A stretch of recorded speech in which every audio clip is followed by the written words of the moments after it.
Good morning, my friends. Happy Wednesday. Today we're going to continue with our animal theme, only today's story is about a bird who lives by the sea. And this seagull lost the sea. Can you imagine? Imagine how far he had to fly to lose the sea. The Gull That Lost the Sea by Claude Smith. Once upon a time, on a sunny seashore, there lived a gull named Gulliver.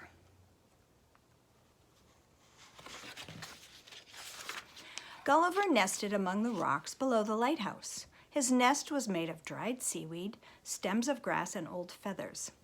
It was a very warm and wonderful nest. The lighthouse rose above his nest like a giant peppermint stick. Sometimes Gulliver hunted for shellfish on the beach. He cracked open the hard shells by dropping them on the rocks. But most of the time, he followed passing ships, feeding on scraps that the fishermen would toss to him. There's Gulliver dropping the shells to break them open. And sometimes I think he gets special treats from the fishermen. One day, as Gulliver was following a tanker, dark clouds appeared on the sky. The wind grew stronger and the waves crested white. Gulliver was tossed across the sky. The storm swept him inland over valleys and hills. Poor Gulliver. Looks like a big storm. All night, the rain blew cold and sharp, but in the morning, the sun returned. Gulliver flew high above the countryside. Can you see the ocean?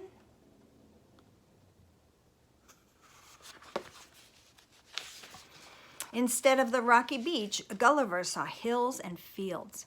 Instead of blue water, he saw green grass and trees. He could not find the lighthouse anywhere.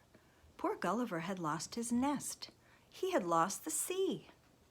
The warm sun dried his feathers, but Gulliver was sad. He soared in big, wide, lonely circles.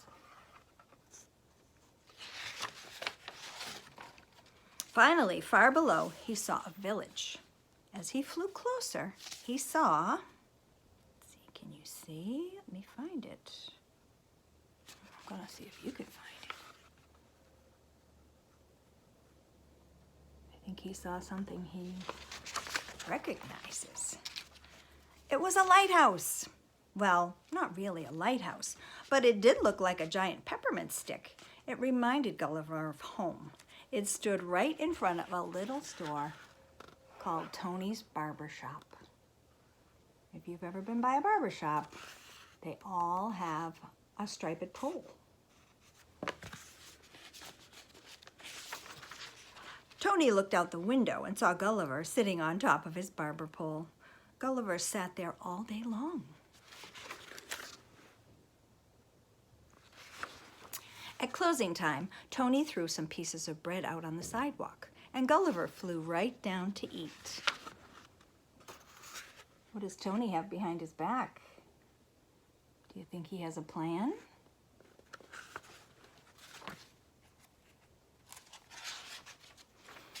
The next thing Gulliver knew, he was caught in a big net. He was frightened at first, but then Tony picked him up, and he felt warm and safe. Do you think Tony's trying to hurt him?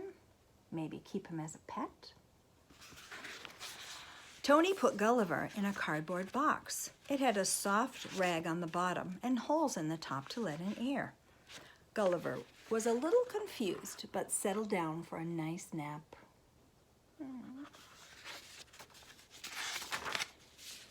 The next morning, Tony gave the box to a bus driver.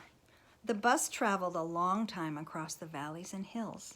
At last, it stopped, and the driver took the box outside. Where do you think the bus was going? Can you read the sign on the bus? Seashore. When the bus driver opened the lid, Gulliver flew up into the bright and sunny sky. There was the rocky beach, and there was the blue water, and There was the lighthouse, proud and tall above the waves. And in the rocks below, there was Gulliver's nest, snug and warm and waiting. Gulliver had found his home by the sea. And does he look happy? I think he's smiling. Well, I hope you enjoy this gloomy Wednesday. Try to get outside for a little bit, get some fresh air, and I will see you tomorrow.